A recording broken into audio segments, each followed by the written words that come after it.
welcome to Defense Against the Dark Arts. This is Paul Miil, and today we're going to be talking about the mental aspects of manipulators, manipulation. One of the most common things that a manipulator will do is they'll try to embarrass you. They'll try to bully you, but when they embarrass you, it'll be in public. It'll be in front of others, in front of people that you care about what they think. It's more, to embarrass you in private is not very productive. I mean they might try that as well, but it'd be generally try to be as public or in front of many people as possible. And they'll bully you. They'll try to badger you into not allowing you to have any personal space. You know, if you don't have any personal space, it's harder to control your frame of mind, and critically your emotions. So that leads to emotional manipulation. And a tool that a manipulator will use is to try to get you into a heightened emotional state. It makes you harder to employ logic. When your brain is in an emotional frame of mind, when your brain is in an emotional frame of mind, it's like you have a harder time to think logically. So that is a valid tool. You don't want people to think logically when you're trying to manipulate them. You want them to think emotionally, so it's harder for them to, defend against the manipulation, right? Of course. So fear and anger are usually the two most powerful emotions. Fear, anger. Contentment is a pretty good emotion, I guess, if that's emotion. Is that even an emotion? Even a positive emotion can be used to manipulate you. They use love bombing, which is when a group fishes for a target, or maybe they see vulnerable targets, that are seeking affection or emotionally vulnerable. They'll offer unconditional affection, right, and reinforcement. They'll show great interest in the target. All their personality flaws will be ignored, right? And they'll shower the target with, great attention, right? If somebody's craving attention, they'll give them attention, right? Or if someone's craving someone to agree with them, they'll give them, oh, I agree with you. Everything you say is so right, right? Or whatever the flaw is, or the vulnerability, they'll give it out, right? And they'll it doesn't take much to assess if people are craving attention, or if people are craving somebody to agree with them, or whatever. It could be any kind of thing like that, or a lot of neglected kids, I guess. You see this a lot with the parents are out working, and you get the daughters with the father complex or whatever. And I think a lot of that has to do with not giving them enough attention, right? So they'll seek out to rebel against their parents or their father, right? Whatever that father syndrome thing is, daddy issues or whatever. And so I think they do that, and it's a lot of times manipulators can suss those vulnerabilities out pretty quick. So they see that, they hook it, reel it in, you know what I mean? And they got her. So typically, like what cults would do or will do is they'll hand out all this unconditional affection and reinforcement to a vulnerable target, and then they'll start retracting it, pulling it back. And the target will be like, well, what happened? I want that affection, like a dog. When you put the dog on the head, the dog comes to you. Well, how come you're not rubbing my head? I want you to rub my head, right? So they'll do that, and then they'll retract until the target starts doing what they want. And this is where the manipulation comes in. Then they start, well, that's the carrot. The carrot is the affection and the attention and the agreeing with what you say, right? We'll agree with you and we'll do this stuff. They don't literally say that, but that's the deal. They'll do that and start pulling it back and dishing it out if you do what they want you to do. And, that's the starting of the cult-like manipulation, right? And it's pretty extreme. I don't know if, again, with this Pavlov stuff, I don't know how accurate his assumptions were, but, Pavlov apparently reprogrammed a dog's, brain by destroying them emotionally and rebuilding them to the new conditioning, to the point where the dogs forgot all their old former training. So this might transfer over to people. Maybe it transfers over to some people. Maybe it transfers over to some people who are vulnerable. Maybe, I'm sure it's varied because every individual is unique, right? And not everything works on everybody. So, but that's sort of the premise of the whole, that concept. And if it works, you might be able to change a human's core beliefs to the exact opposite of what they once believed, right? So that's pretty spooky if it's actually a thing. But so if you see someone who radically, or if you notice that yourself, you're starting to radically change your views on something, then maybe, you're being manipulated. Maybe there's something up, right? Maybe, why am I thinking the exact opposite of what I was thinking? Or if you talk to somebody who you haven't spoken with in a while, and either they or you, one of you, you notice the other person is totally different, has totally different beliefs now, or different perspective on things. Maybe it's a good thing. Maybe they were wrong before, and now they're thinking right, or maybe they've been manipulated and are been conditioned to be the exact opposite by some nefarious force. But like I said before, any emotion can be used, and in love bombing, the things you can watch out for is if people are touching you a lot, especially now in the COVID years, the COVID era. But what they used to do is they would do a lot of physical touching, or sharing intimate thoughts, stuff that's and your alarm bells should go up. Not that if somebody touches you, some cultures like Spanish-speaking world, they're very touchy people. They'll touch you on the shoulders and rub your arms, and it doesn't mean anything. It's just how they interact. They're more physically social people, generally speaking, like from Central and South America, whereas people in North America generally standoffish, like, don't touch me. What the fuck are you doing touching me, kind of thing, right? Whereas that culture, they're more touchy. So it depends on exactly where you are. Like if you're down in Venezuela and somebody comes up to you and they're starting to they pat you on the shoulder, they rub your shoulder, hey man, how's it going? That's normal. That's what they all do, right? But in love bombing, they do this. They'll physically touch, try to get more contact, constant validation, saying you're so great, you're better than everyone else, you're appreciated, we want to hear what you got to say. And that's, so when you hear people saying that stuff, what a baseline is, because you've been around, unless you're very young and you don't, but you've been around long enough to know that, there's a baseline of people, wanting to hear what you got to say or not wanting to hear what you got to say, right? And if somebody's like really interested in what you got to say, then, or, more so than normal, then the alarm bell should be going up, right? So, not to say that everybody that validates you or is interested in what you're saying is trying to brainwash you, because maybe you are saying something interesting, but, and everybody does every once in a while. But, excessive validation is not, so be wary. So, an appeal to emotion is the most common tactic for a manipulator, emotions. Right. And so, like we already talked about, like love bombing and stuff like that. But if you think about some propaganda things that have happened that you may not know were propaganda, and I wasn't even sure about it at the time, but there's this famous photo of a dead child face down in the water. Well, that apparently was staged. Yes, it was a dead kid, and yes, the kid probably drowned or whatever, but the kid wasn't in the water. They apparently dragged the kid from the beach down into the water and put him face down to take the picture, like to try to get you emotionally riled. And you're thinking, holy cow, people are doing that.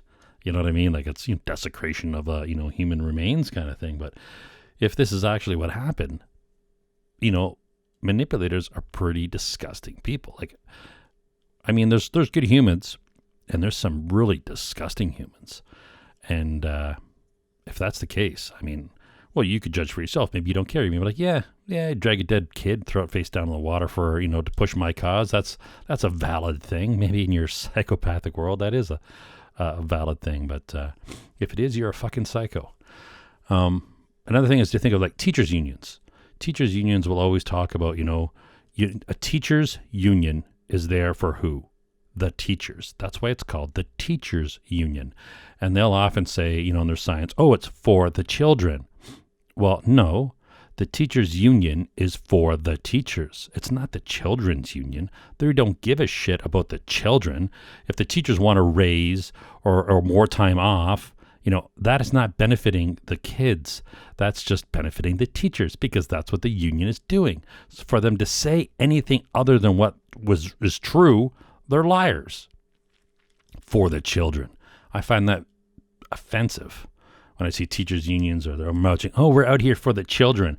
I want a raise for the children. I want more time off for the children. Give me a fucking break. And yet, there it is.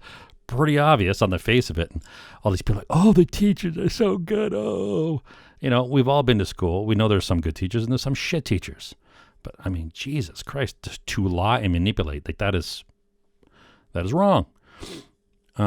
Another common emotion that is used very often is fear. Fear is very powerful, and like the world is going to end unless you do what we say. Or a lot of these hedge fund guys who go on and the news repeats the manipulative expressions, or what these hedge fund guys and these investors say. Oh, this stock is going to drop to zero. Like it's going to drop to zero. Really? Oh, it's going to drop to zero. Chicken Little, the sky is falling. This stock is going to drop to zero. Meanwhile, those guys just invested, a couple $100 million on put options, hoping that the stock goes down. And if there's no other reason for the stock to go down, I don't want to get into it, but I mean, that is pretty manipulative. And you'll see these guys on there, these Chicken Littles, and they're not really concerned. They're not scared about the sky falling. They want the sky to fall because they're banking on it. They just invested hundreds of millions, maybe billions on that stock going down on their options. And so they'll go on, and the news will glibly, happily have these guys like they're experts. Oh, listen to this expert telling all you stupid people to, sell because this stock is going to go down. It's going to zero. Really? It's going to zero. It's going to zero. Better sell. So that the markets drop, so that these hedge fund cocksuckers can move in and buy the shares low. Baboosh! Make tons and tons of money. And you stupid morons bought every word of it.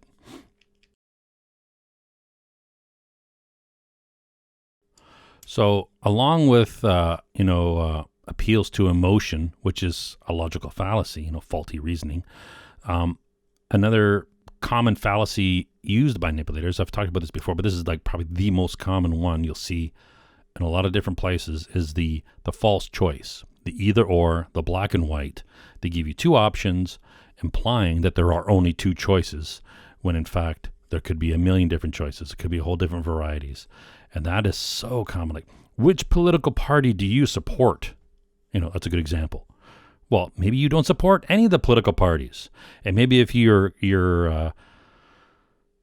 what's the word I'm looking for? Critical. If you're critical of something that a politician did or a political party did, that doesn't mean automatically that you support the other political parties. That means you're calling out those guys for what they did. You don't like what they did, right? So that's the either or thing. So they'll use this either or logic on morons to say, well, look, if they're critical of party A, they're only saying that because, they must be supporters of party B and they're just partisans. This is a tactic used by party A to try to hide their shenanigans and their corruption, because, if a stupid person's watching this argument and they're like, holy shit, that's a normal person, and he's calling them out on some of the corruption, but the defense is say, oh, this person isn't calling out my corruption. They're just slinging mud at me because they're actually supporters of party B, even though that person isn't a supporter of party B. This is a very common tactic used by politicians and their useful idiot supporters to try to drown out dissenting voices or anybody critical of what they're doing, right? Because they don't want criticism, because they don't want to man up and be responsible for what they're doing. So what do? They try to silence and remove the voices, or what's the word I'm looking for? To, God damn it, get a brain fart. Demonize. Yeah, so they'll try to demonize any voices of criticism by, trying to give it's almost like a straw man. They're saying that person is a supporter of party B. That's why they're doing it. And that is another thing that's very common, is they talk about motivations of other people. You see this in the news all the time. And it's always used by manipulative scumbags that, oh, that person did that because of this. You know, they're doing this because of that. I know their motivations. Do you know their motivations? Are you psychic? You can read their mind. You know why they're doing that or why they're saying that. And they'll tell you, yeah, they'll assert these things with no basis in the news, in headlines. Person did this because they were motivated by this. Really? How do you know why they, or how they were motivated? They don't know how they were motivated, yet they just assert it because they're trying to manipulate you. And that is like, so if you, it's an easy tag. If you hear somebody say, or in the news, in the headlines, if they say motivation at all, or if they even imply motivation, if they'll just say, you know, this person did this because, or they were motivated by this, or whatever. When you see the word motivated, you can automatically think, how do they know what that person was thinking? How do they know what they were motivated by? Were they motivated because they were critical of that political party, or were they motivated because they're a member of the other political party? Chances are, you know, and the media is, chances are, I mean, there are people who are motivated by, you know, being members, partisan, by being members of the other party, but that is not a valid, logical defense against anybody who's critical of your party. So a variant to the either or logical fallacy is when they give you multiple options, like they'll say, you know, it's A, B, C, or D, and meanwhile there's E, F, G, H, I, J, K, L, all the way to Z, right? But they only give you the options that are either supportive of what they're trying to say or trying to discourage you from agreeing with something else. They'll give like five things that are wrong, 5 cons against, you know, that concept. Meanwhile, there's a million much greater pros for that concept, but they're not even mentioning them. They're just showing the cons. Or they might even assert false cons. Or so they give you multiple choices, and they either are for or against whatever thing they're trying to push. So, you know, I don't want to complicate this too much, but if it's for something, they'll give you only the choices that support what they're arguing, and they won't even mention and that's the whole point of voices of dissent, because voices of dissent, or critically people who are critical, will bring up those points, and a manipulator doesn't want you to hear the points. So this is one of the reasons why manipulative people want to crush voices of dissent and want to censor voices, because they might mention things that the manipulator doesn't want you to think about. They might bring up points that any thinking person, you know, it's easy to miss stuff, right? That's why you're in groups and people coming up with ideas, you know, like, and the one person says, oh yeah, that's such an obvious thing. How come we all didn't notice that, right? So you need that one voice. You need those voices of dissent. And for anybody who tries to promote censorship or shutting down voices or against free speech, these people all have something to hide. They're all trying to manipulate us. So anybody who argues against free speech, anybody who argues against, like this, these are traditional liberal values. And in Canada, the Liberal Party now, the Liberals, are all against the traditional liberal values. They're all for censorship. They're all for censoring the internet. They're all for trying to license people to be able to say what they want to say on the internet, right? So this is alarm bells are ringing in Canada about our government that is so corrupt. They're trying to hide and censor and control. It's like a, I think, maybe Nigeria or one of these countries in Africa probably are less corrupt, than the Canadian government. They're less dictatorial, like it is ridiculous. The comments that are coming out of the Canadian government, and the American government now, Joe Biden, just as bad. It's all about censorship, control. The establishment wants you to buy silver, right, to save the hedge fund guys. None of the, radical investors want you buying, they're not grouping together and saying that. Yet all the news media will gather together in one cabal and all say the same lie at the same time. How is that? How did they all get together and say the same lie on the same day if they're not united? A united front. I mean, one reporter might say a lie, once, yet all the other networks are all saying the exact same lie. Like how they're saying, I'm talking about, I don't know when people will be watching this video, if anybody does, but they're talking about the news and all the major U.S. networks talking about, the Reddit investors are telling, the rebel Reddit investors are telling everybody to buy silver. No, they're not. You go onto that page, they literally are saying, do not buy silver. It's a trap. It's a bailout for the hedge fund guys that we're actually going after who are shorting, right? So they're doing the short squeeze, trying to, stop these hedge fund guys from raking in tons of cash, by pushing down or, breaking in on the death of these corporations, right? I mean, anyways, the thing is, don't listen to the news. I mean, listen to the news. And watch it with a critical eye and try to go to the sources. That was another thing too. And when Trump first came out, I would hear people, the news, CNN or whatever, saying what Trump said. Or, this is not just Trump, but any politician. They'll say what the politician said. Well, you have cameras there. Why don't you show us what the politician said? Because 99% of the time, they never say exactly what the politician said. They'll take it out of context and they'll frame it in a different light. They'll put accents on different words and it's not even close. So I used to sit there and watch the entire, because most of the stuff's available on CPAC or whatever. You could see the actual, used to be when you were allowed to. Anyways, you could see what these politicians are actually saying. Sometimes you get, play it in 2 times speed or whatever, and you listen to what they're saying, and in context, they're saying nothing, like how the news distorts it when they say what the president said, or what they say what this person says, or what they say what that person's motivation was. They don't know. They're lying. They're being deceptive. They're distorting. And, so you really got to watch out for these guys when they're saying what other people said. So that's just another general guideline. So when these guys manipulators make assertions a lot of the time, depending on which scenario it's in. A lot of times they'll do this crafty thing. I don't know if there's a name for it, but they make an assertion, and there's many layers deep of this assertion of garbage. Like they'll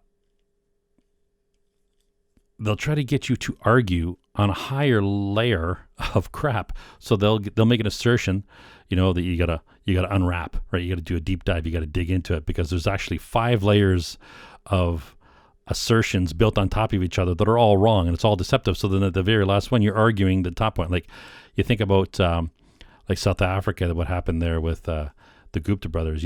White people are responsible for repressing black. It's the same thing you hear about. The same line is used, and I think it's tied with the hedge funds, the banks, the market manipulators. I don't know if anybody knows. I'll give a brief background on the story. There's a group of brothers called the Gupta brothers. I think they were from India, and they were involved apparently in a massive corruption in South Africa with the South African president Jacob Zuma, and they were utilizing his son, Jacob Zuma's son, I guess, as a third party to protect possibly Zuma, sort of like in the style of Joe Biden and Hunter Biden, that kind of deal. So anyways, these guys were so corrupt, and they were worried about people, I guess, starting to notice their corruption. They were just taking tons. They got all these companies, and they were taking all kinds of money, apparently, allegedly, whatever, from, the South African people through the government. And so to hide their corruption that was so blatant, they hired a PR firm from England called Bell Pottinger. And this was back in 2017, so I don't know how many years they were, corrupt leading up to this point or whatever. But so this Bell Pottinger came up, this PR firm in the UK, who was hired by these Indian brothers, the Gupta brothers, for their corruption, to hide their corruption in South Africa, right, decided to use division between whites and blacks, We need to divide people. We need to put a wedge between white people. We need to put a wedge between, white and black people, and try to get, one group to blame the other for, whatever. Fan any type of racism, for blacks against whites or whites against blacks. If anybody feels like we'll fan those flames and say, yeah, it's right, they are. Ooh, anyway. So eventually, a bunch of they came up with this plan, this policy. They came up with this campaign, and they actually started doing it. And I don't know how long they were doing this campaign for. The Bell Pottinger, the UK firm, sowing the seeds of division between whites and blacks in South Africa under President Zuma to help hide the corruption of the Gupta brothers, who were using the president's son as a third party to sort of protect the president, allegedly. So, so eventually a pile of documents and emails were leaked, like overwhelming evidence. And so the Guptas fled to, I think it was Saudi Arabia. They took the money and ran. And the UK firm, Bell Pottinger, went belly up. And, because the public heard of this egregious campaign, that has never happened before or since. And of course the global establishment was shocked, aghast, who would ever thought, division between whites and blacks as a PR campaign could be used to hide corruption. Heaven forbid, right? So today, that was like 3-4 years ago. Today, the Gupta brothers still in business, right? I think they have businesses in Canada to today, and the ANC, the president's, allegedly corrupt president's party is still running South Africa into the ground, right? And PR firms are all still out there pumping PR, right? And there's still this narrative today, around the world, of division between whites and blacks. It's in North America. It's all over the place, but, especially when you see this in 2008, when there was the market crash and people were protesting on Wall Street, and then all of a sudden, wham, all this PR firm stuff, apparently parent PR firm, the news, useless scumbag media, started blabbing and saying all this crap all at the same time, all, talking about, white supremacy, white people are responsible for repressing the black people, what are a lot of the other keywords, Islamophobia and all this stuff. They love to shut all these things out, division between religions, races, homophobia. These are the things they all start, any phobias, right? And phobia is actually an irrational fear. And anyways, so they'll push all these racist things, attacking white people and oh, victimhood, you're a victim, right? Don't get mad at the banks. Don't pay attention to what's going on Wall Street. You're a victim, right? You're a victim. Whatever you are, we're going to use intersectionality and try to paint you down into some little pigeonhole, and then we're going to say you're a victim because of, the color of your skin, or you're guilty for something that you didn't do because of the color of your skin, right? So, you think of that expression, white people are responsible for repressing black people. Now, how many different levels? So if you try to argue that, you're arguing, are white people actually responsible for repressing black people? The first assumption is that white people are actually repressing black people. Now, a lot of white people out there, I'm sure, are looking or watching this video. Maybe not. Maybe there's nobody watching this video. But are you repressing a black person? Are you doing anything to repress anybody based on their skin color? I'm pretty sure you're not. And so you could think one level deeper. All right. So what is the definition of white or black? What shade of skin do you become white? What shade of skin do you become black? How dark do you need to be before you're called black? How light do you need to be before you're called white? And, does it matter what your genetics are? So who are these, what if you have a white parent and a black parent, just what color shade of skin do you have? What if you pure white? Are you responsible if your sibling has darker skin? So now you're responsible for, repressing your sibling? That's literally this is what's going on, right? Further to that, are all black people, however you define that, Are they a monolithic oneness? Are they all the same? They all share the same values? And all white people, however you define that, are they all the same and they all have the same values? So, like all the wars in the history of Europe, those people all agreed with each other. They all had the same values, right? Or all wars in Africa, they all agreed with each other because they all had the same values. It's ridiculous to think that everybody of the same shade of skin, but what about all the shades in between? I mean, how do these people fit in? Is it binary? Are you white or black? And there's some kind of dividing line? What if you're not white or black? Is it just non-white? So therefore, if you don't appear white, then you're black? Or, how do they define it? They come up with all these fabricated fabrications about, what somebody's, what somebody is, what you are, what somebody else is. They are defining what you are based on their definitions. You're not defining what you are. They're defining what you are based on their definitions that they create, right? So this is another layer deep, right? And it's clearly not the case that,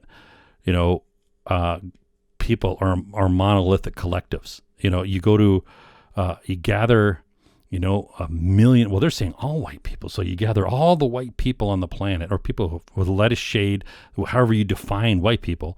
And, do they all agree? Do they have the same values? Obviously not. You gather all the people that however they define black, however they define it, you put them all together, millions and millions, hundreds of millions of people. Do they all agree? Do they all have the same values? Obviously not, right? This is ridiculous, right? Yeah, this is what's being pushed by, these morons. And what's worse than this is this is being pushed by a lot of the, the social groups, the social scientists, social justice people, and anybody who has anything to do with, social should be aware that, every individual is unique. Every person on this planet is unique. Two siblings are not the same. Two twins, they have different experiences. They understand different concepts at different times. They have different perspectives.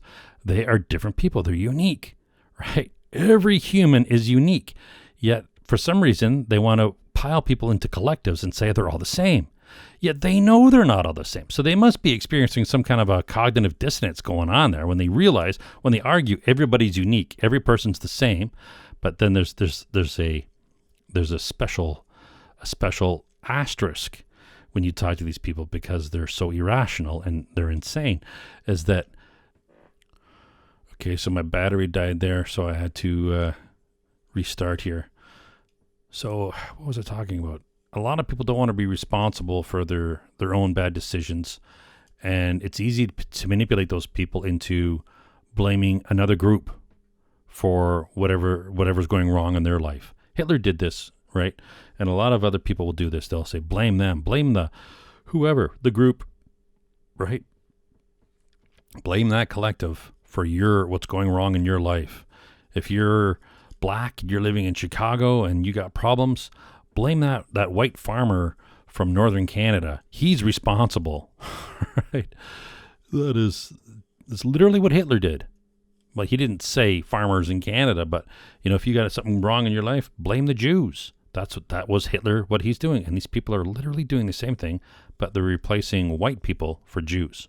Some generic, blame the white people. And if you think about it, it's, if a kid born 10 years from now, right, they're responsible for what some unnamed person may have or perhaps didn't even do, decades ago, right? Because the accusations, the assertions are never that specific. They're very generic, like white people are responsible for repression of black people. Okay, what white people, what repression, what black people, when, what incident? No, you never get details.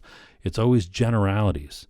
And right, so some poor kid born 10 years from now is going to be guilty of something that somebody may or may not even have did decades ago.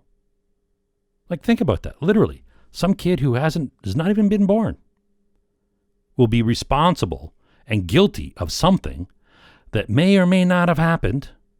We don't know. It's generic. It's just some generalized, right? This is literally what's being pushed. Now, of course, are there differences between people? Absolutely. Every single person's unique. But are there groups of people? Sure, there's groups of people. Are we genetically different? Yes. You could take DNA tests to find out generally, your ancestry, right? So yeah, there are broad strokes. There are different types of people, right? There's people who have different traits, no doubt, right? But that doesn't mean that anybody is responsible for something that somebody else did simply because of the color of their skin. This is ridiculous, And, you think about humans. Are humans, and what is, you start getting into these definitions of what is this, what is white, what is black, what about all the other different infinite number of humans, right? There's billions of different types of humans, right? So is it black and white? No, there's gradients. Even you think traditionally, you go back maybe 1,000 years, right? There was a sort of a general type of person, in this point, if you put the marker there. And then as you move your marker across the planet, the people will gradually change from one, generalized group of people to another generalized group of people. Like if you think you try like Northern Europe, if you went from Northern Europe and you went across the north of, Siberia to China, you'd see the appearance of the people would generally start looking more and more Chinese, right? And then you get to the east and they look, stereotypical Chinese, right? So same thing if you head south, people start looking slightly different. And then you start, in the modern day and age with travel, this has all been thrown up in the air, right? So most people don't, marry somebody who's, grew up, 100 kilometers away, from some other tribe or, some local type of tribe, it's our parents typically or came from vastly different areas, right? And so the genetics are a lot more mixed up.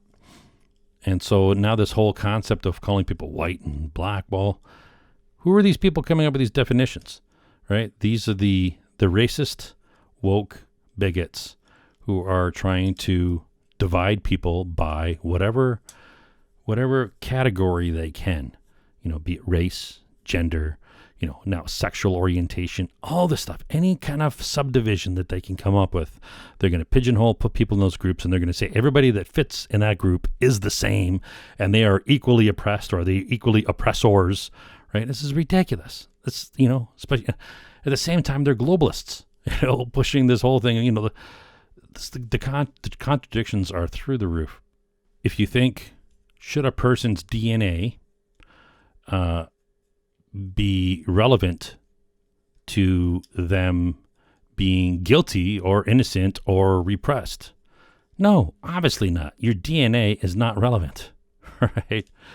A person can identify, as any culture they like, or wherever culture they happen to grow up or when they move into, right? This has no impact on their genetics, right? So culture and genetics are not the same thing, right? But still, the woke bigots of Wall Street and the establishment, the postmodern woke bigot tools of Wall Street and the establishment, are pushing division, intersectionalism, and dividing people into as many categories as they can. It's racist, it's sexist, it's woke bigotry, and it's being pushed on our kids at schools and universities today. And this clearly, our schools aren't teaching our kids to be leaders. They're teaching our kids to be, useful idiots for the establishment, for Wall Street and who's ever else is, pushing their agendas, right? Who's ever got the money, I guess, who's ever got the billions. If you think about it, blaming millions of people as being responsible for anything simply because of the color of their skin or their genetics is not a path that the world wants to go down. Not the path that the people of the world want to go down. Yet it is still being, this bigoted hate is being pushed by the soft sciences, by, woke intersectionalists, and they're using manipulative techniques to do it. The statement, white people are responsible for repressing black people. This also implies, it asserts that black people are even being repressed in Western society. Show me data that shows, systemic racism against any minority in the Western world. Systemic racism. In fact, it's contrary. In Canada, I don't know how they even work this. Do you have to identify as a black, or do they assign whether you're black or not? But you're given opportunities, business loans and business handouts if you are, I don't know how you're categorized as black. Do they, can I identify as black? I don't know. Well, if for whatever vetting purposes they identify you and categorize you as black, you get business loans and government handouts that are not available to people who they don't determine are black, like whites. So, I mean, this can serve no purpose other than being divisive, and it's racially discriminating. Okay, black's not a race. All right, what do you want to call it? Right? The term racism means discriminating. In the modern context, it's being discriminated against people based on their skin color. That's what racism is. That's what we talk about races. Even if scientifically it's not a race, there's the human race. All right, so the term racism, you want to come up with a new term, we can come up with a new term. Discrimination against somebody based on their skin color, which is against the Canadian Charter of Rights and Freedoms, and yet this is literally what the Trudeau government is doing. It's giving handouts and business handouts to or programs to people purely based on their skin color. That's it. And it's there was never been, you show me a bank that ever discriminated against somebody because of their skin color. You show me a bank, you show me the time, the date, the teller, you show me proof that this bank discriminated against that person, and I'll admit, sure, look at that. Let's call that bank out. Let's call that individual out. Let's have that person exposed for what they did. They'll never do that because where is it? Where's the evidence? You show me that person doing that. No, they make these assertions to divide the public, to make the public divided. And at the same time, they're all saying they're pushing harmony and they're against division. I think whenever a government or a politician says they are against something, that is literally what they're pushing. People might call me colorblind. Damn straight I'm colorblind. Every person on this planet is unique. Every person, sure, they should be given the same opportunities. 100%. But not every person should be given handouts because of the color of their skin. Not every person should be given the same results because if they didn't work for it, they didn't get it. Why should two people, if one person, you put two people on an island, one person builds a hut, right? Say the black guy builds a hut, he makes a fire, he makes shelter, and say this white guy sitting there laying under the palm tree the entire time and he's doing nothing. Why should that black guy be forced to, maybe the hut's small, maybe it only fits one person. Why should that black guy be forced to make a hut or give half his hut to that white guy? The skin color is not relevant. It has nothing to do with it. And the fact that they imply that, blacks are, it's very racist. If anybody is truly concerned about, repression and, wrongdoings done against people, there is a modern slave trade happening in North Africa. You're concerned about people? There's a slave trade going on right now today. Go to Haiti. A lot of bad stuff happening down in Haiti. You're concerned about, repression of people? Go to China. The Uyghurs, they're being, like, whatever, the Jews were collected by the Germans, put in concentration camps, the Chinese Communist Party is collecting the Uyghurs. They are putting them in concentration camps, shaving their heads and harvesting their organs. And you're concerned about, other people? Why is this not really making the news so much? Because it's narrative. It's not about what's right or what's wrong. It's not about the harm done to individuals. It's about saying there's harm done to individuals to piss people off, to divide people here, so that the people here don't pay attention to what's going on at Wall Street. So they don't pay attention to what's going on with the establishment. So they don't realize that there is no upward mobility for the people, the lowly serfs of society. There is no, and people start realizing they don't want the people to revolt. They don't want the people to get upset at them. They want the people to get upset at each other. So, I mean, and this is clearly what's going on. These narratives are meant to divide Western civilization. I don't know if it's meant to really weaken it, civilization itself. There are, foreign, I'm sure, entities that want to see Western civilization weakened and have it replaced, with some build back better, globalist, new totalitarian communist regime. But I think there are also hardcore, capitalists who aren't interested in society collapsing. They're just interested in society being divided and fighting amongst themselves instead of fighting or noticing what they're doing. So there's so many different, again, levels of what's going on here. Yeah, so when it comes to this build back better, what these scumbags are doing, that's one, don't say anybody didn't tell you. Don't say you didn't know.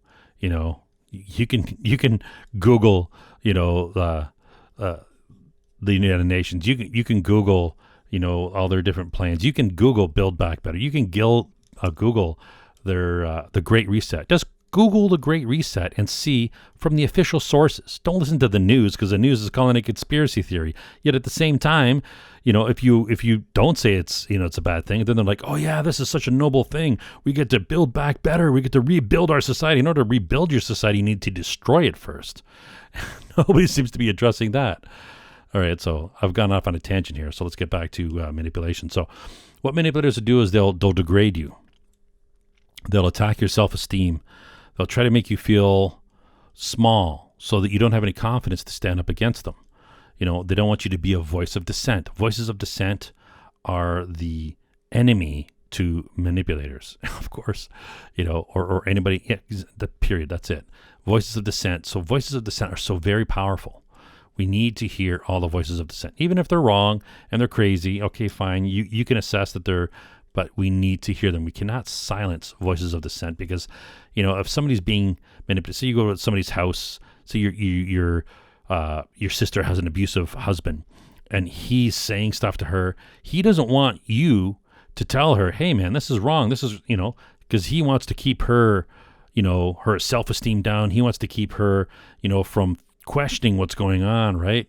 So this is the same thing, but on a larger scale. It's what, these different organizations do, these different NGOs, different, levels of organizations, depending on who they are, right?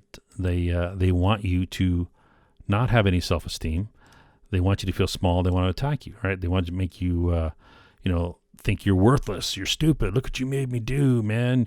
You're responsible for what, happened here because of this color of your skin, right? Or you're toxic because you're a man. Just the fact that you're a man means you're toxic masculinity, right? So, and another thing, there always seem to be, there was anyways, a movement to this anti-masculine movement to, when people say, suck it up. Oh, how dare you say suck it up? Well, yeah, being strong is not a bad thing, and it's not a masculine thing. Sucking it up. What, women can't suck it up? Women can't be strong? Women can't be, stoic in the face of adversity? They're supposed to crumble and embrace their feelings? Oh, no, man. Yeah, feelings are there. You could feel feelings, but you don't allow feelings to control you. You need to be stoic. You need to be, especially in an emergency situation, you don't let yourself crumble. You're going to die. You're going to get taken control of, whatever is happening. You're going to get burned alive, right? You got to be in control of yourself. And there's nothing wrong with being stoic. There's nothing wrong with controlling your emotions. That is what we should all be aspiring to do. And it's oddly enough that they always seem to push to, embrace your emotions. Your emotions, sure, they're there. They're valid. You don't want your emotions to control you. This is the way of the manipulator.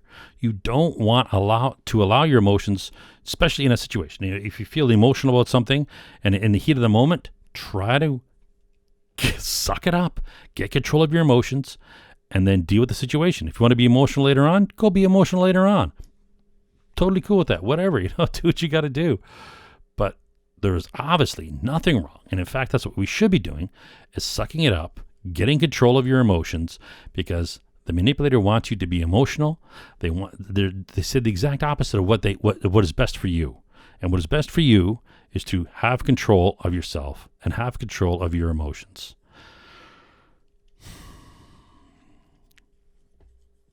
Going back to what voices of dissent, a manipulator's, or it depends if it's a cult or an abusive spouse or whatever. Other people that they're not going to want you. They're going to demonize the voices of people that might talk you out. The voices of dissent that will talk you out of their narrative. It could be your parents, could be your old friends. Anybody outside of their cult, anybody outside of their indoctrinated group. You know what I mean? So they don't want to hear, voices of opposition from the outside, and they don't want you to hear voices of dissent from within. They also don't want you thinking, ideas from within. And so that's what their big challenge. They have a lot of challenges, and that's why manipulation doesn't work very well on a lot of people, because it depends on what's going on inside your head. And the soft sciences are always making assumptions about what you're thinking and what your stereotypes are. But obviously that's not the case. Everybody's unique. Everybody's individual. Everybody has their own experiences and their own concepts. So a lot of people, may be very difficult to manipulate because they might be thinking the things they're not supposed to be thinking. And the manipulators don't want you thinking things that you're not supposed to be thinking. They want you to think what they want you to think. Right? Thought police. George Orwell was so ahead of his time. So a manipulator will demonize any voice that will shatter their false narrative. This was extremely common from religions of the past to, ideological woke academia of today. So whenever somebody tells you, don't listen to that guy, listen to that guy. Whenever they tell you, don't read that book, read that book. In fact, when I was a kid, that's one of the things that got me reading, is they put out this book, this list of banned books, and the Bible was actually on it. So I think that was one of the impetus to get me to actually get off my ass and read the whole thing. And same with and turn me actually away from religion.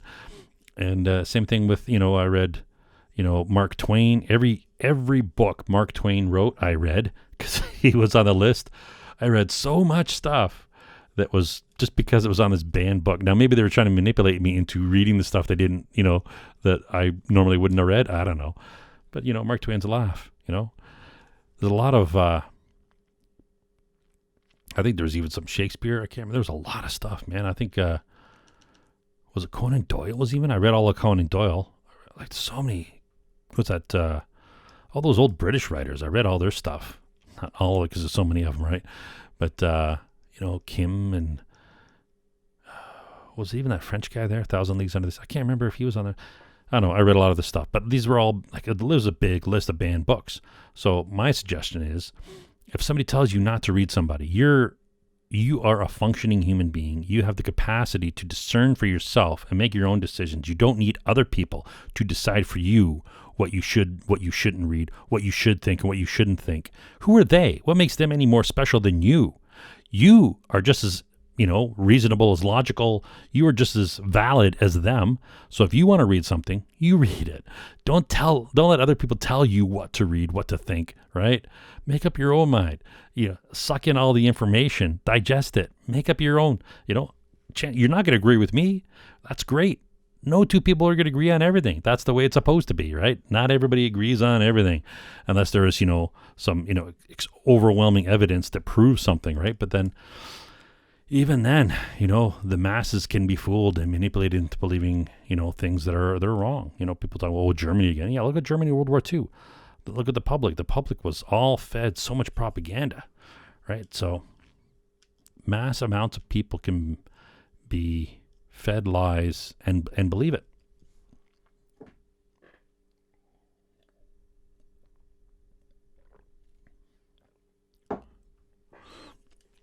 Another common technique used by manipulators is repetition, especially if demonizing, the voices of dissent or the others or the outside group.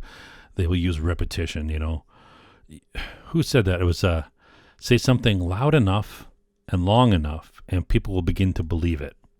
Did you think that was that Hitler? Was that Goebbels? No, it was Canada's climate Barbie, Environment Minister Catherine McKenna. She actually said it. There's a video. You can go see her say that. So, depending, you can say, well, that's out of context. Maybe it is. Maybe it's not. The fact is, she said it. Now, I just said it. So you can take what I said and put it out of context, right? But if you see the video, make up your own mind. So repetition is very common, with political groups and news channels. Short snippets out of context, repeated over and over again, with an exaggerated false narrative, right? Usually it's, they line up things to make it seem like this is, so you can come to your own conclusions. And it's all about getting you emotionally involved and angry. Anger, fear, injustice, very common. The same phrase repeated often enough will soften your resistance to it until you begin to accept it as true. Now, of course, this is not going to be the same for everybody in all situations, but generally we are all susceptible, and if we all hear something often enough and we're, not really thinking about it, we're not questioning it, which is, we're using heuristics or whatever. We don't have time to analyze every single thing that we hear from everybody. So that's the vulnerability, right? They keep saying things. It's just sort of in the background. It's on the back burner. You don't really pay attention to it, but then it's still there and your brain's absorbing it. And you're like, well, that's true. Why is it true? I don't know. It's true. Everybody knows it's true. Do they really? Just because somebody said something over and over and over again, these PR campaigns. Another technique is intelligence damping. Now, this one I kind of don't agree exactly. Intelligence dampening.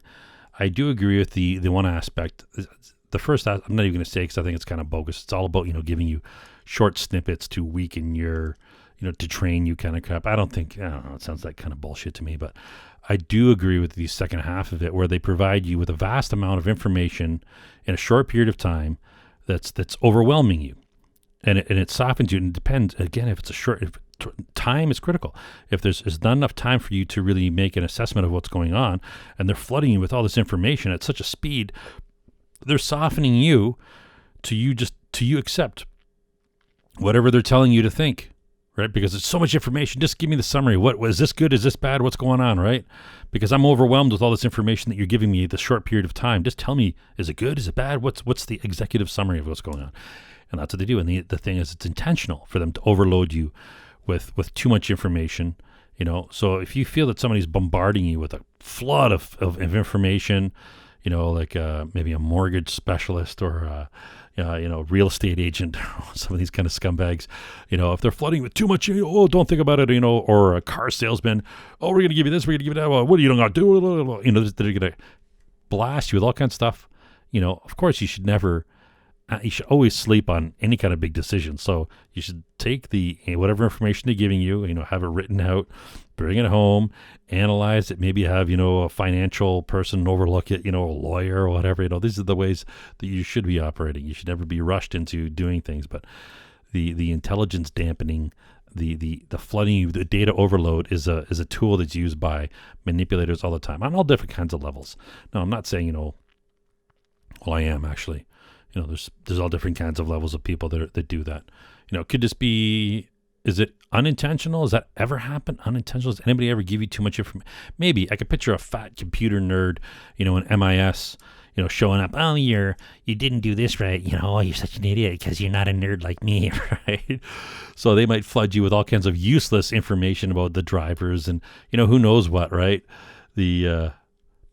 Or some networking stuff or something. I don't know. They could flood you with all kinds of the crap, right? Try to make you feel stupid because they're pathetic and they have nothing else in their life. So they try to make you feel small, but that's their goal is to try to make themselves feel better, but trying to make you feel smaller. They don't have any grander goal, I wouldn't think, And again, this is just a general thing. It's a stereotype about, MIS, computer management people. I went to school for electronics. I know a lot of computer guys. They were good guys. They weren't like maybe we were all nerds. Maybe I'm a nerd. Maybe that's why I didn't think they were really nerds because I'm a nerd. I don't know. But so that's the stereotype, right? Like the comic book guy, right? The comic book store guy. It's the same as sort of like the computer nerd. But I guess times have changed. anyways, yeah, so a lot of people will use, a lot of these techniques, on you, maybe not, for any grand purpose, but it reminds me of years ago, I was talking to a couple guys I know, I guess you could call them acquaintances, about the ethics of taking advantage of vulnerable people. And the one guy said, people are grown-ups. They're responsible for themselves. If they get suckered, that's on them. And I was like, whoa. And the other guy looked at me and he's like, what are you, an idiot? They both totally were in agreement over, people who get taken advantage of are suckers and they deserve it because they should know better. They only got taken advantage of, not because these guys were taking advantage of them. They got taken advantage of is because they were stupid suckers that got taken advantage of. It was their fault they got taken advantage of. And I was like, like literally, I laughed. I'm like, holy fuck, are you guys serious? And they were. So, now I think back, was I a bit naive? I don't know. It's sure, maybe, I don't know. Don't assume that people you work with, or your friends or your acquaintances, share your values, or have any values for that matter, And so I guess the moral of that story is don't allow yourself to be at the mercy of others because there isn't any.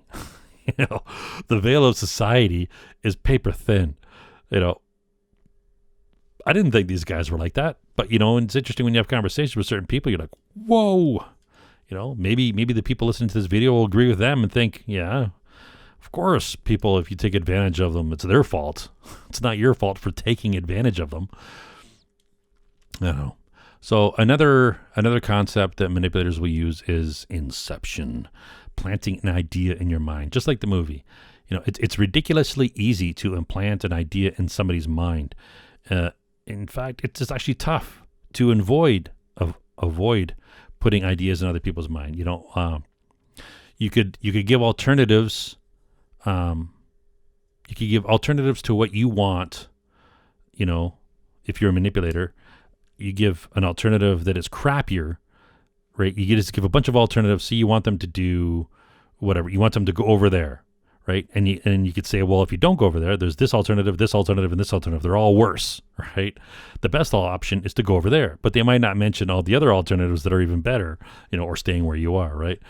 So they'll plant the idea in your head, and by maybe not saying go over there, or they'll just say these are the options. There's that one that's the good one, and these are the bad ones. They might not even say that overtly. They might just sort of give you the options, and then there's the better option. So then you're going to start thinking on yourself, maybe I should do that first option, So, and it's actually more powerful if you think you as the target came up with the idea yourself. You decided. They just gave you the options, and you decided, right? So it's your decision. So that's right. It's sort of I don't know if it's like a reverse form of reverse psychology. I don't know. Why did it stop? The card's full. Fuck. We had some camera issues. I can't remember what I was talking about. So remember something about assessing your beliefs and seeing where they overlap with the narrative that they want to give you. And then they will find common ground to your belief and the narrative that they want to give you. And then they'll stress the common ground. And then once you've established common ground, they'll try to inch you further and further away from your beliefs, or more accurately towards their narrative, inch by inch, right? You're not meant to notice the nuanced changes at the time. This is one of the ways of how they get to reprogram people's memories, this experiment they did. But it's the same thing with other forms of manipulation. Change your beliefs as well as changing your memories. So many techniques are used during transitions, the transition from what you were in the wild to what they want you to be, right? So as they're changing you, right, that's the transition time.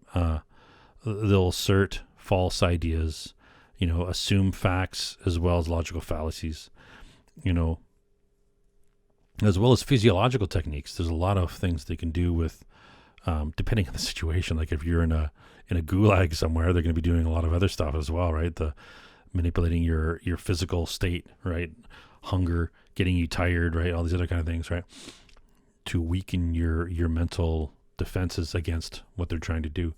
But generally, the manipulator will never mention, or depending, they might, but generally they won't mention the specific idea. They'll dance around the idea and offer clues and guideposts for, that even an idiot will come to the conclusion that they want you to, right? And that's more powerful if you come to the conclusion on your own without them actually telling you something. So at first, they might be subtle and implied and slow. A good manipulator will be patient, right? Depending on the situation, they may not have the opportunity they may not have the luxury of time. So this is such, again, broad strokes, depending on, we don't know what the situation is here, but, the idea is that eventually the concept that the manipulator wants will form in the target's head, right? Could be why they, if it's sales thing, they might why you should be buying this thing, right? They want you to, whatever. And again, depending on the situation, they actually might mention what is logical and true that is contradictory to what they want you to think.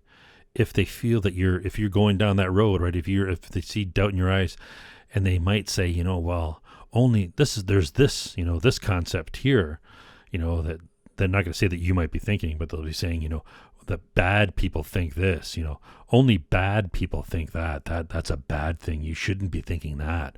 We want you to think this, They won't literally say that, but you know what I mean? It'll be like, they might give you a concept or a way of looking at things that a rational person would look at, that is logical and true, and they'll try to frame that as, evil. That's what the bad people do. Don't think that, right? So that's something else to watch out for, right?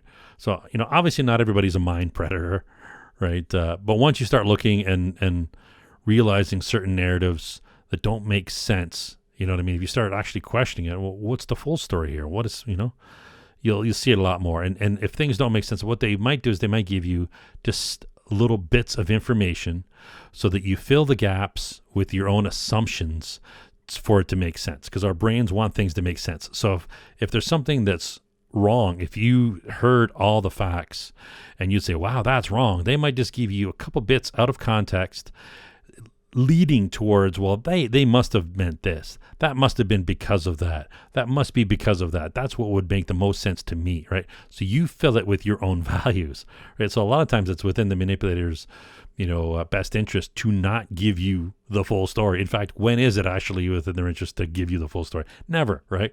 If they're trying to manipulate you, and so it's if somebody's not giving you, if they just give you fragments and small bits, sometimes not more information is known, right? But sometimes they intentionally do that, so you fill the gaps. Well, that just must be this. That just must be that.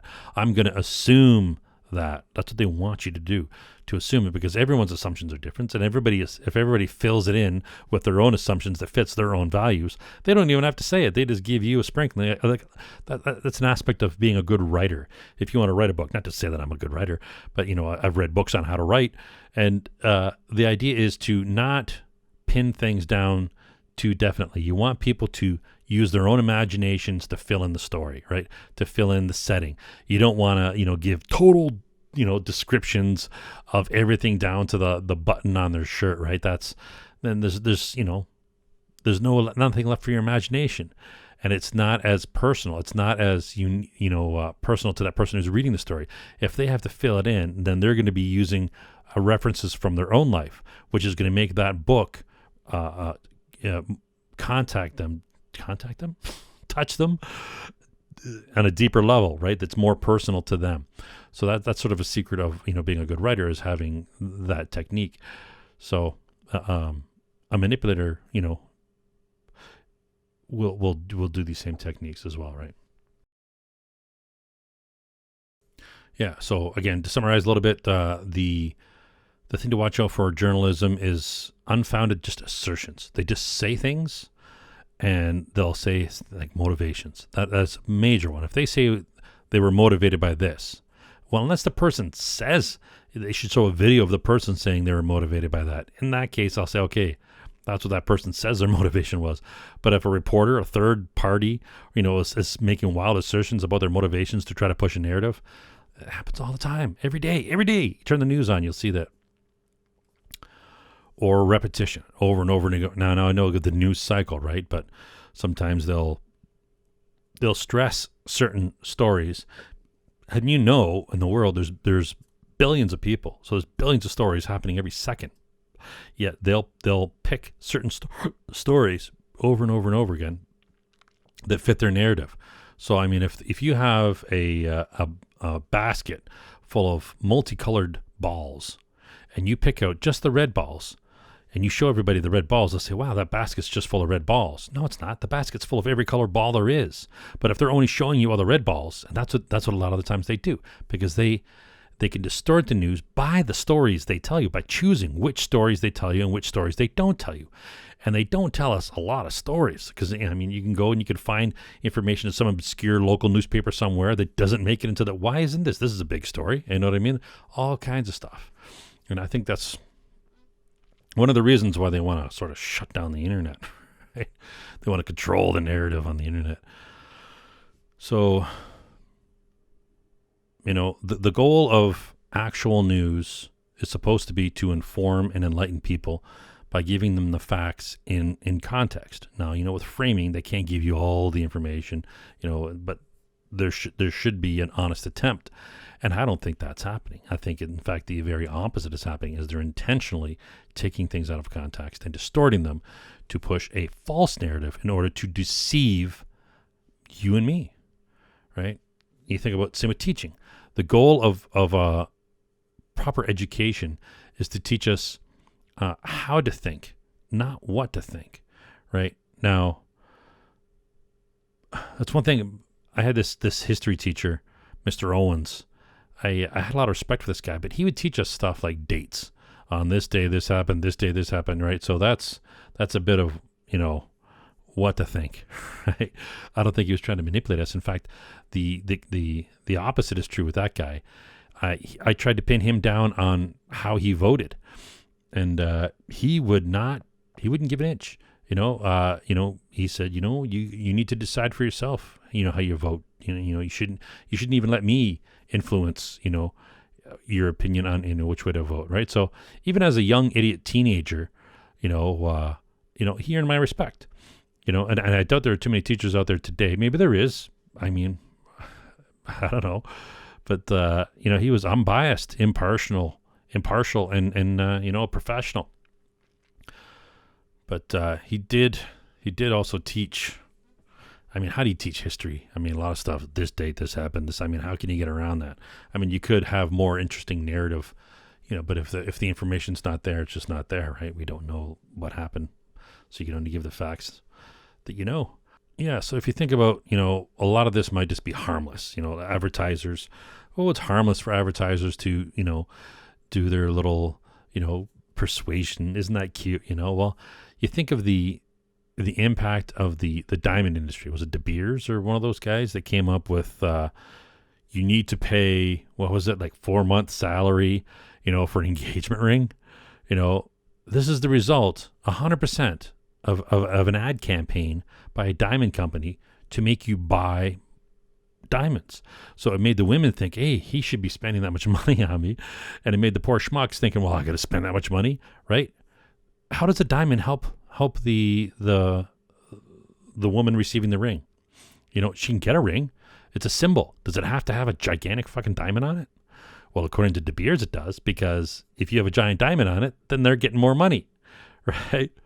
So who came up with that idea, right? There's actually, I think you could pin down the actual dude who came up with the idea of, so many months salary on an engagement ring. But before that, engagement rings weren't even a thing. There was a wedding ring, right? You got married and you had just a ring around your finger, as a symbol, that you're attached, right? But the whole diamond, that was a whole nother thing, right? So that's the effect that advertising campaigns can have on the public, making people spend more money they can afford, on useless things like diamond rings, right? I fell for it. I bought my wife a diamond ring, right? I don't, anyways. But, and same with Mother's Day, right? They came up with the concept of, you know, buying your mother, that you try to use guilt, you know, buy your mother a, you know, card, you know, Hallmark, whoever came up with that day, you know, just to sell more cards, right? Some people might say it's genius. Oh, you know, what's the harm? You know, you give your mother a card once a year. Yeah, sure. You know, but it's still, you're being manipulated. You know, how does it benefit you to spend so many months' salary to buy a diamond ring? Like, that is, I see that as a negative, right? People could be spending that money, especially that time when you're getting married. Typically, you need that money for other things, you know, house down payments, or back in the day when people could afford to buy houses. Even these two stories or examples are pretty benign. You know, they're not really evil, all right? But, you know, they are a little, because it's just about you giving them more money. They're manipulating you into getting more money. But if a more malevolent force was out to try to, you know, gain power over society in the control of human will, you know, that's a power that's vastly greater than money alone. And it may be necessary to keep the public from looking behind the curtain to keep that power. So I think a lot of that kind of stuff is going on too, right? Especially with, you know, 2008, and now, you know, with the crunches that are coming, you know, with the government's overspending and the pressure on inflation, and, you know, all the large corporations and all the billionaires are, you know, 30-40%, you know, gain in, you know, in value and wealth, when everybody below that is losing money, right? Or, you know, losing their businesses, or, you know, all kinds of stuff that's going on. This is during COVID, this video that I'm making here. So a lot of people are, you know, but all the big billionaires, you know, the wealthiest to 1%, they are making money hand over fist. How do you figure that? This is the biggest wealth, exchange from the middle class and the poor to the 1%, you know, and it seems to be, it's getting worse, right? So it's there's a potential for collapse of society, or society at least, you know, being, if people talk about civil war in the States, well, I think there's potential for, you know, mass revolt. That you see a bunch of little tiny, you know, people protesting and stuff. But I mean, if this keeps getting worse and worse and worse, there's potential for social disharmony, shall we say. Another tool that's used by manipulators is, well, again, there's different types of manipulators, of course, right? But the removal of self-awareness and responsibility. Now, I started talking about this a little bit earlier, but this is a core tool used by collectivists on the new left. Now, I don't want to smear all people on the left side of the spectrum as, you know, being douchebags, but there's a new left, this whole woke intersectional left that's different from the traditional left. Just like the new liberals the new liberal movement is different than the traditional liberals. Traditional liberals are about free speech, you know what I mean? You know, free, like free everything, free will to do what you want to do, independence. Whereas now the new sort of liberals and the new left, they're all about, you know, censorship, control, you know, and the smearing of people, you know. And anyway, so according to this, you see this, that an individual of their group. Now, I've seen this literally. You can Google this, back with all the Antifa and Black Lives Matter protests and stuff like that. They will argue that an individual of their group is not responsible for the group. So the group is not their collective is not responsible for the actions of an individual. So at a riot, if there's, you know, some people from their group who starts burning down businesses, or if there's members of their group that murder somebody because they're wearing the wrong hat, or, you know, they support the wrong politician, you know, they murder them, then they'll argue that the group is not responsible for the actions of a few individuals, even if there's a lot of individuals who were rioting and burning and you know, doing a lot of vandalism and damage. And perhaps even a great majority of the a great majority of the individuals were doing that. But they'll say the collective, the group, is not responsible for the action of all those individuals, right? So you can almost see, okay, well, that kind of makes sense. Yet, at the same time, the same group will argue that the collective of the enemy is responsible for any actions of an individual that they assign to that group. An action that may or may not have happened hundreds of years ago, decades ago, last week, doesn't matter, and you don't have any choice about being in that collective group of the enemy or not. If they assign you to be in this collective group of the enemy, right, you are responsible because you are in the collective that they assign you to be in. Whereas, for something that, even if say somebody did do something wrong, they'll put you in that group and say you're responsible because somebody in that group that we just put you in is responsible.